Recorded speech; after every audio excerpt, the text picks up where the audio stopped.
Looks like Jordan Peterson is going back to his COVID denialism.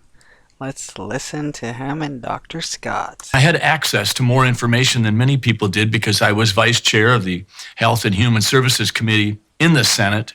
And so I was aware of much of what was going on. And then in the early days of April of 2020, when I received an email from the Department of Health with a link to the CDC advising me as a physician that they were going to adjust the way death certificates were completed, skeptically at that. And I said, what's going on here? And without meaning to be any kind of grand whistleblower, I ended up making comment about this on a local TV program that I'd been on the news for. And that traveled quickly. What did adjust death certificates mean? Basically, in the Minnesota Department of Health communication to the physicians, they said, if you believe that COVID-19 may have contributed to the cause of death, you can go ahead and put it down as the cause of death.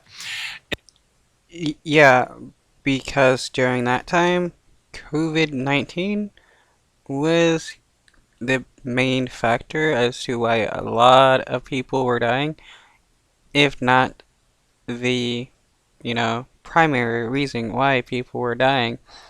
Yeah, some people may have, previous health conditions, but it was ultimately COVID that killed them. And that's not right. The CDC, Wow. the Wow. CDC for decades has said that our job as physicians when we complete a death certificate is to try to identify the initiating event that started the process of demise for the patient. So, for example, if I have a heart attack tomorrow and a month later I have congestive heart failure and we find that the heart attack was so substantial that I've lost the ability to effectively pump blood, and we learn that I'm not a candidate for transplant and there's no remedies for my situation, and over time I falter and become more and more frail, and perhaps I go on hospice knowing that I have end-stage heart disease.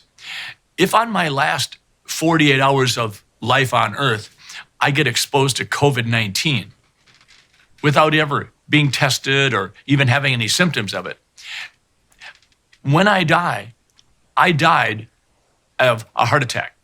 The underlying cause of death would be coronary artery disease, and that led to a heart attack, which led to congestive heart failure. But it should not say that COVID-19 was the cause of my death. Okay, but how often was that happening? This guy is acting like the hundreds of millions of people that were dying, that a majority of them were not actually from COVID. That's just total BS.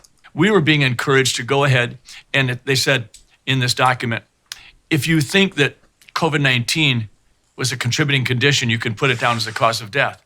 And I said, no, there's a box 2 on a death certificate called contributing conditions.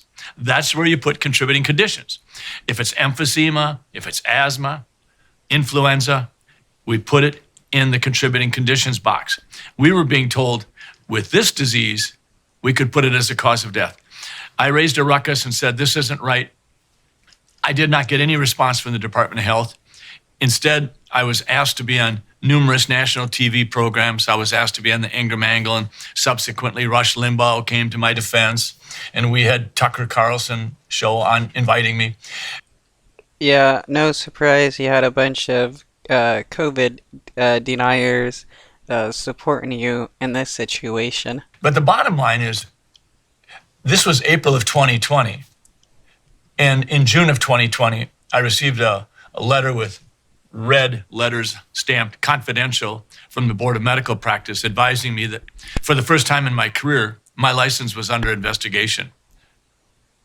So the CDC suggests to physicians that they alter their death notification practice in the case of COVID, listing, as you pointed out, contributory cause of death as a primary cause of death. And so this begs 3 questions. The CDC reconstruction of the guidelines. First of all, why in the world would they do that in the case of COVID? Second, who would do that? Why?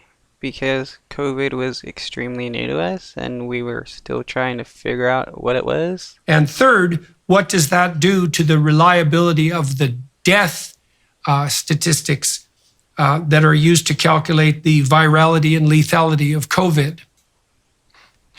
Those three questions are, frankly, the critical ones, and they're interrelated. The first one as to why the CDC would do this. It felt to me like there was a movement or a strong motivation to, if you will, elevate the seriousness of the COVID pandemic. Yeah, because it was pretty serious. Like, you know, hundreds of thousands of people were dying a day worldwide.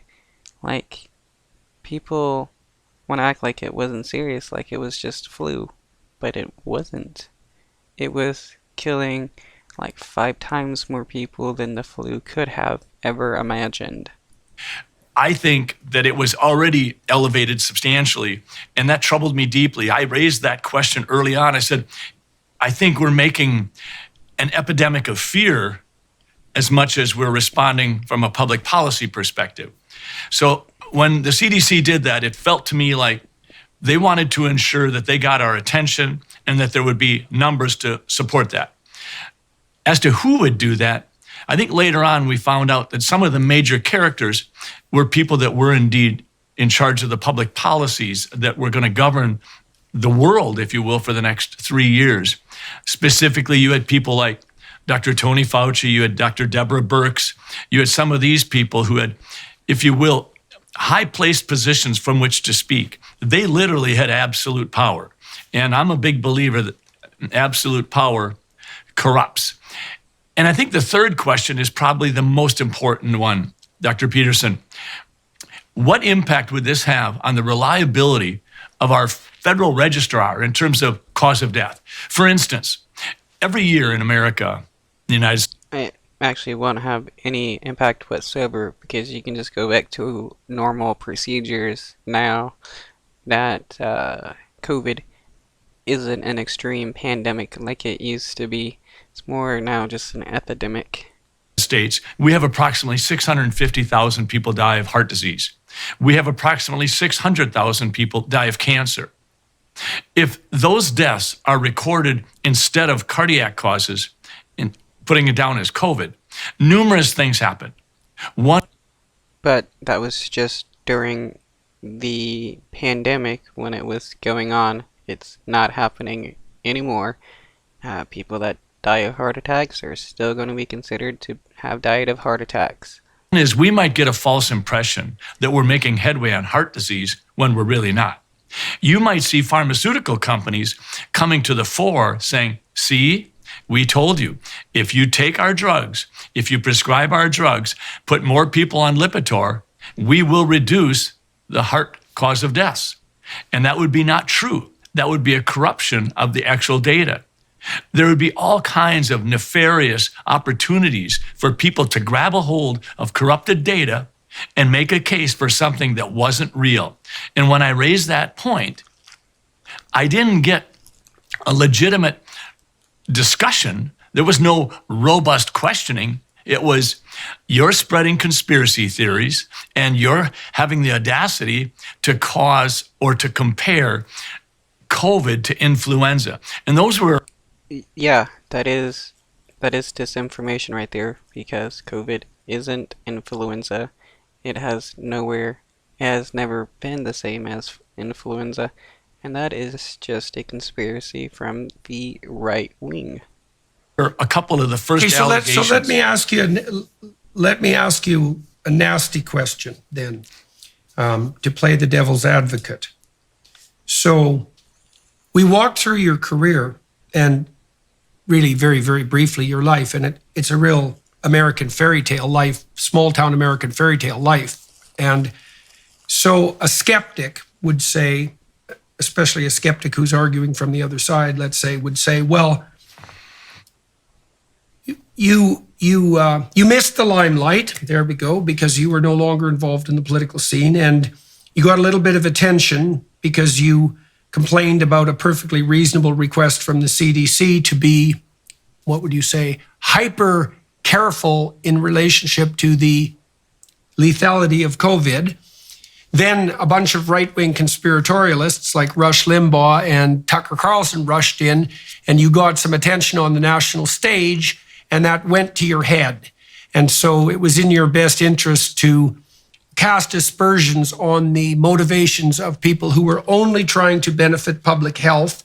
And this is on you, which I presume is the tack that the governing board of your profession essentially took when they came after you with this confidential letter. So how do you... I mean, if you're going on to Tucker Carlson, Rush Limbaugh, or whatever his name is, and going on the right-wing circuit to get some attention, yeah, that's pretty much what you're doing. You're doing it to get some attention and to do some grifting. What sort of soul searching did you do when this first came up, and how do you protect yourself against those sorts of insinuations and allegations and even doubts? That's a good question. I think it's important to look a little bit at the timeline. It was in the summer of 2019, which was well in advance of the COVID pandemic, that I had made the announcement that I was done with politics. My wife's health was an issue, and she was going to have multiple surgeries. So I had already announced that I was not running for re-election. So in 2020, when the COVID hit, I was serving my last year as a senator. I was vice chair of the Health and Human Services Committee. I carried a large insulin bill through and worked with Democrats to get it done, and Governor Walz signed that. At that point in my life, I had made it pretty clear that I was not interested in being in the limelight. I was interested in stepping away from politics and being there for my family. My wife's health was an issue, but I'd also been blessed with 5 grandchildren within the span of about 2 or 3 years, and they were all under the age of, I believe, 4 at the time, or perhaps even under 3. So it was time for me to continue to practice medicine, take care of my wife, and be a grandpa.